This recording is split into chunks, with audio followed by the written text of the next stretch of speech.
Hi hello నేను మీ journalist Prashant. Welcome to LNR news. ప్రధానంగా సర్పంచ్ ఎలక్షన్లు ఎప్పుడు, ఇక స్థానిక సంస్థల ఎన్నికలు ఎప్పుడు అంటూ కూడా పెద్ద ఎత్తున తెలంగాణ వ్యాప్తంగా పెద్ద ఎత్తున చర్చ జరుగుతుంది. ఆ దిశగానే రాష్ట్ర ప్రభుత్వం కూడా సన్నాహాలు చేస్తున్నట్టు కూడా తెలుస్తా ఉంది. ప్రధానంగా అనేక సమస్యలు చుట్టుముడుతా ఉన్నాయి. స్థానిక సంస్థల ఎన్నికలు నిన్నటికే గతంలో జరిగి సంవత్సరం దాటిపోతా ఉంది. ఏడాది గడిచినప్పటికీ కూడా ఇంకా ఎన్నికలు నిర్వహించలేదనేది కూడా ప్రధానమైన విమర్శ కూడా రాష్ట్ర ప్రభుత్వం పైన ఉన్న నేపథ్యం కనబడుతుంది.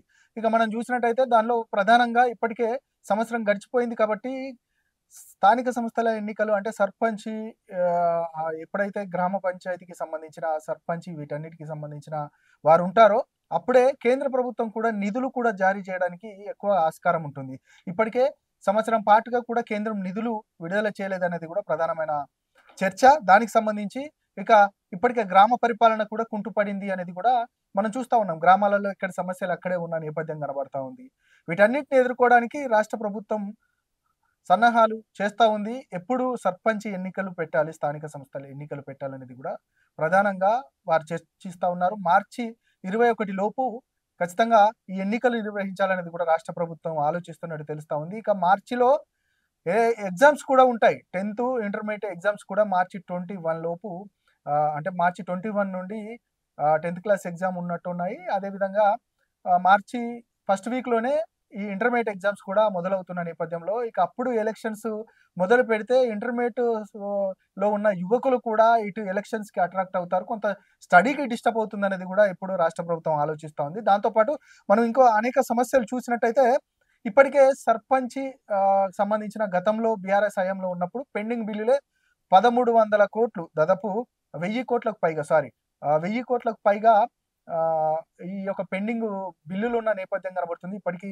రాష్ట్ర ప్రభుత్వం కూడా ఆ పెండింగ్ బిల్లులను కూడా వారికి అమలు చేయలేదనేది కూడా పెద్ద ఎత్తున వారు మొన్నటి వరకు రోడ్ల మీదకి వచ్చి కూడా నిరసన తెలిపిన నేపథ్యం కనబడ్డది. ఇప్పుడు ఆ పెండింగ్ బిల్లులను పూర్తిగా వారందరికీ కూడా క్లియర్ చేసిన తర్వాతే ఎన్నికలకు వెళ్ళాలనేది కూడా మాజీ సర్పంచ్లు వాళ్ళంతా కూడా ఇక కోరుతున్న నేపథ్యం కనబడతా ఉంది. డిమాండ్ చేస్తా ఉన్నారు. నిజంగా అదొక అంశం అయితే ఇప్పటికే రిజర్వేషన్ల అంశం గతంలో బీఆర్ఎస్ పార్టీకి సంబంధించి 10 సంవత్సరాల రిజర్వేషన్ అంటే గతంలో బీసీ జనరల్ వస్తే అంటే బీసీ వస్తే బీసీ అనేది ఒక 10 సంవత్సరాలు, ఒక ఎస్సీ వస్తే ఎస్సీ అనేది ఆ గ్రామానికి సంబంధించి దాదాపు 10 సంవత్సరాలుగా ఒక తీర్మానం చేసింది. ఖచ్చితంగా 10 సంవత్సరాలు కంటిన్యూ ఉంటారు అనేది కూడా తీర్మానం చేసిన నేపథ్యం. ఆ 10 సంవత్సరాలకు సంబంధించి ఇప్పుడు ప్రభుత్వం మాత్రం కులగణన తీసుకొచ్చింది. అంటే రాష్ట్రంలో కాంగ్రెస్ పార్టీ అధికారంలోకి వచ్చిన తర్వాత కులగణను తెర మీదకి తీసుకొచ్చింది. బీసీలకు 42% రిజర్వేషన్ ఇవ్వాలనే నేపథ్యంలో కామారెడ్డి డిక్లరేషన్ ఇవ్వాలనే నేపథ్యంలో ఇక కులగణను తీసుకొచ్చింది. ఖచ్చితంగా 42% ఇస్తామని చెప్తా ఉన్నారు. మరి గతంలో ఉన్నట్టుగా 10 సంవత్సరాలు అదే రిజర్వేషన్ కొనసాగే పరిస్థితి లేదు కాబట్టి అయితే బీఆర్ఎస్ హయాంలో ఉన్న వారు ఖచ్చితంగా 10 సంవత్సరాలు మళ్ళీ మనమే అదే రిజర్వేషన్ వస్తుంది అనేది ఎక్కువ మోతాదులో అంటే వారిని మనం అడిగినప్పుడు చెప్పారు. దాదాపు ఒక్కొక్క దగ్గర 50 లక్షలు 40 లక్షలు మేజర్ గ్రామ పంచాయతీలో పెట్టి గెలిచిన పరిస్థితి, అక్కడ ఖర్చు పెట్టి గెలిచిన పరిస్థితి. ఖచ్చితంగా 10 సంవత్సరాలు మళ్ళీ మనమే అధికారంలో ఉంటాం అన్నట్టుగా ఖర్చు ఎక్కువ పెట్టుకున్న నేపథ్యంలో ఇప్పుడు రిజర్వేషన్ మారిస్తే ఎలా అనేది కూడా చాలా మంది సర్పంచుల్లో ఒక సందిగ్ధత నెలకొన్న నేపథ్యం కనబడుతుంది. సరే, అదొక అంశం అయితే ప్రధానంగా ఆ 10 సంవత్సరాలు కంటిన్యూ చేయాలనేది కూడా వారి దగ్గర నుంచి డిమాండ్ వస్తుంది. కానీ ఈ 42% బీసీల రిజర్వేషన్ నేపథ్యంలో కులగణనని చేపట్టే నేపథ్యంలో ఖచ్చితంగా రిజర్వేషన్ల మార్పు ఉంటుందనేది కూడా స్పష్టం చేస్తా ఉంది కాంగ్రెస్ పార్టీ.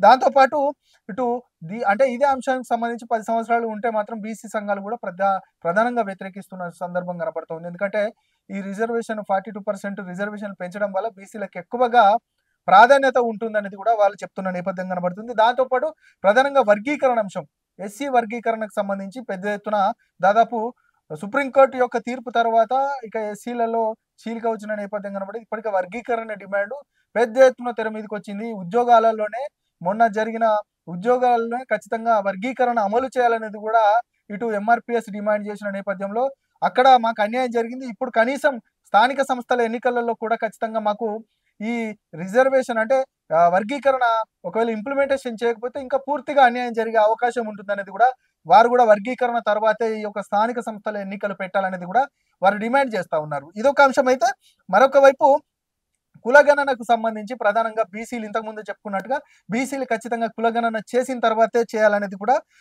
ఇంప్లిమెంటేషన్ చేసిన తర్వాతే ఎన్నికలకు వెళ్ళాలనేది కూడా వారు డిమాండ్ చేస్తూ ఉన్నారు. ఖచ్చితంగా ఈ అన్ని అంశాలను ప్రభుత్వం ఏ విధంగా తీసుకుంటుంది?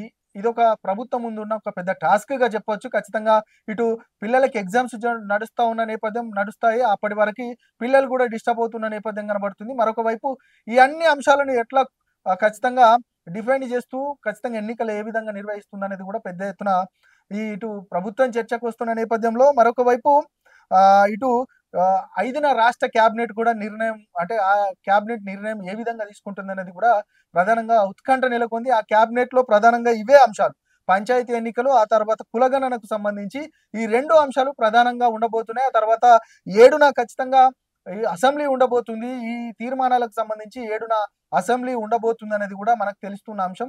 మొత్తానికైతే ఈ అన్ని అంశాలను ఏ విధంగా డిఫెండ్ చేయబోతుంది, వాటన్నిటిని కూడా ఏ విధంగా పరిష్కరిస్తూ రాష్ట్ర ప్రభుత్వం ముందుకెళ్ళి ఎన్నికలు ఎప్పుడు పెట్టబోతుంది అనేది కూడా సగటు మానవుడిలో ఒక ఉత్కంఠ నెలకొన్న నేపథ్యం కనబడుతుంది. ఎందుకంటే ఇప్పటికే గ్రామాలలో పరిపాలన మాత్రం చాలా అంటే వెనక్కి పోతున్న నేపథ్యంలో ఇప్పటికే అధికారులను పెట్టి మాత్రం పరిపాలన కొనసాగిస్తున్న నేపథ్యం. నిన్నటికి సంవత్సరం గడుస్తున్నప్పటికీ కూడా ఎలాంటి ఇటు ఫండింగ్ కూడా పూర్తిగా గ్రామ పంచాయతీలలో ఫండింగ్ కూడా లేని నేపథ్యం కనబడుతుంది.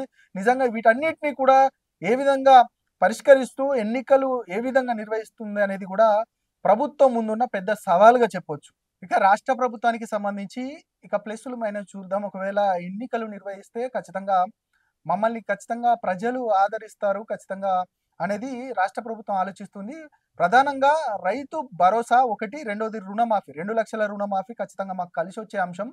ఖచ్చితంగా మేము ఈ 2 అంశాలతోటి ఈ పంచాయతీ ఎన్నికల్లోకి వెళ్తాము. ఖచ్చితంగా మమ్మల్ని ప్రజలు ఆదరిస్తారనేది కూడా రాష్ట్ర ప్రభుత్వం ఆలోచిస్తా ఉంది. ఇక దాంతో పాటు ఈ 6 గ్యారంటీలో భాగంగా ప్రధానంగా ఇటు ఉచిత బస్సుకు సంబంధించి స్త్రీలకు ఉచిత బస్సుది కూడా మాకు కలిసొచ్చే అంశము. ఖచ్చితంగా మేమిచ్చే 6 గ్యారంటీలు ఇక ప్రజలలోకి వెళ్ళాయి. ప్రజలు కూడా సంతోషంగా ఉన్నారనేది కూడా రాష్ట్ర ప్రభుత్వం చెప్తోంది. కానీ మరొక వైపు ప్రతిపక్షం మాత్రం పెద్ద ఎత్తున విమర్శిస్తా ఉంది. ఖచ్చితంగా ఈ 6 గ్యారంటీల్లో ఏ ఒక్క గ్యారంటీ కూడా అమలు చేయలేదు. ఒక ఉచిత బస్సుకు సంబంధించిన అంశం మాత్రమే చెప్తా ఉన్నారు. కానీ 2,00,000 రుణమాఫీ దాదాపు 20% ఇంకా పూర్తి కాలేదు అనేది కూడా ప్రతిపక్షం చెప్తా ఉంది. దాంతో పాటు రైతు భరోసాకు సంబంధించి కూడా ఇటు పైలట్ ప్రాజెక్ట్‌గా తీసుకొని ఒక్కొక్క గ్రామం అంటే మండలానికి ఒక్కొక్క గ్రామానికి మాత్రమే డబ్బులిచ్చారు తప్ప ఇటు రైతు భరోసాను పూర్తిగా రైతులకు అందజేయలేరు. దాంట్లో కూడా విఫలమయ్యారనేది కూడా ప్రధానంగా ప్రతిపక్షం విమర్శిస్తా ఉంది. గతంలో కూడా దాదాపు 80-90% అక్కడ పంచాయతీలలో బీఆర్ఎస్ పార్టీ అధికారంలో ఉంది. ఖచ్చితంగా అక్కడ గెలిచిన పరిస్థితి కనబడ్డది.